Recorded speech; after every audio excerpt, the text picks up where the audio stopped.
Hello, fam, and welcome back to another edition of George's Corner. I'm your host, George Lee Jones. Let's get started. The topic that we're going to discuss today is ego. Yes, we're going to talk about ego. It's that thing that mediates between the conscious and the unconscious. I'll say that again. It's that thing that mediates between the conscious and the unconscious. It also can distort reality. Okay? So I just want you to know that's what your ego is. And I use an acronym for that, which is easing God out. And since I believe God created me, i.e., breathed the breath of life into me, that every time that I allow my ego to get in the way, it's easing God out, i.e., easing me out of the situation. And the reason I wanted to talk to you about this today is because of just some observations that I've made through different people that I've talked to, different conversations that I've had. And I've discovered that a lot of people walk around with a lot of unnecessary weight. I don't mean LBs, I don't mean obesity, I mean unnecessary weight of the mind. Walking around with weights disguised or emotions disguised as weights or weights disguised as emotions, however you want to do this. If you're walking around and you have a lot of fear, you have a lot of anger, you have a lot of frustration, a lot of greed, a lot of envy, jealousy, or overbearing desire, you are allowing your ego to dominate and rule your reality. Okay? So I want you to make you aware of the fact that don't let your ego get in the way of you having a happy or successful life. Here's the thing I want to tell you about your ego. Your ego is self-protecting. It will protect itself at all costs, even if it means the destruction of you as an individual, putting you in places of having anxiety. And I learned something about anxiety and depression. If you're dwelling on the past, typically you're depressed, whether you know it or not.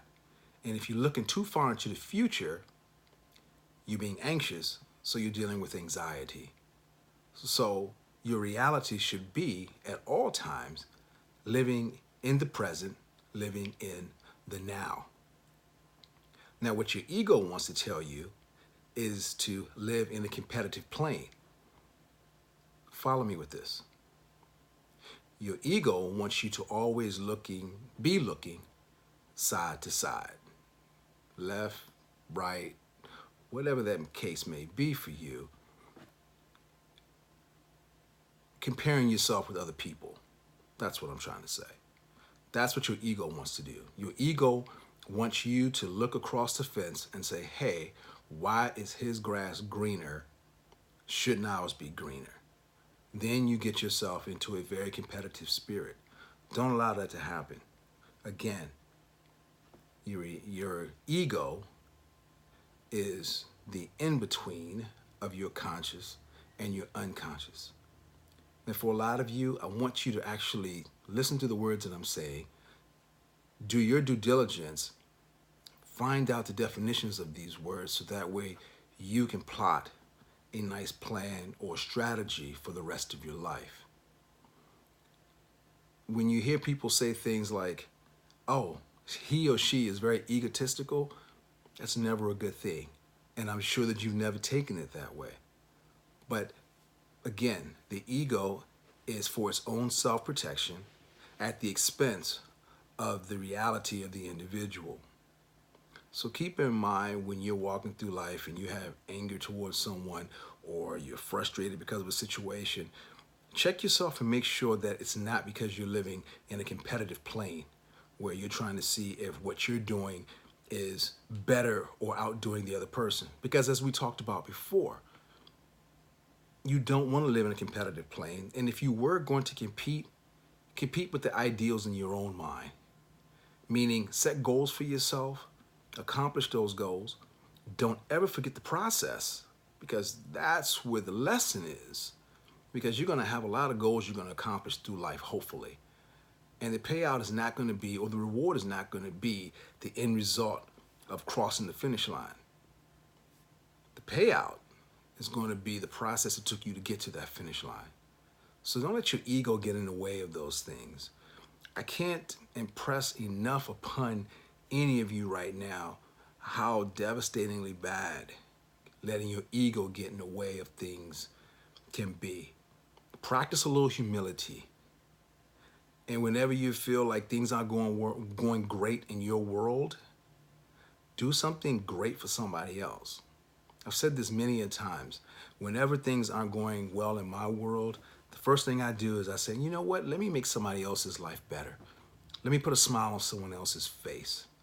And that somehow turns things around in my life, and I feel great.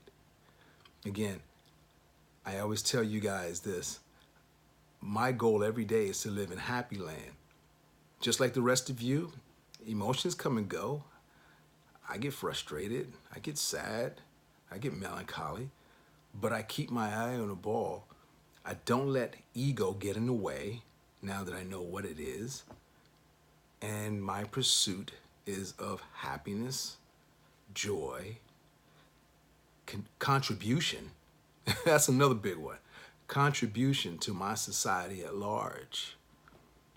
That's about really all I have to say today. I just wanted to make sure that I talked to you guys about never letting your ego get in the way. Once you can eliminate your ego, meaning that little thing that always wants to pump you up, make you better than others, because we're all equally made, but we're not equal. Remember that. We're all equally made, but we're not equal. So don't let that ego tell you something or get you in a situation that your reality can't handle or proverbially can't cash that check, okay? Again, love yourselves, be great, kind to others, and lastly, oh yes, always, always be learning something new. Until next time, fam, I'm your host, George Lee Jones. Love you guys. Peace.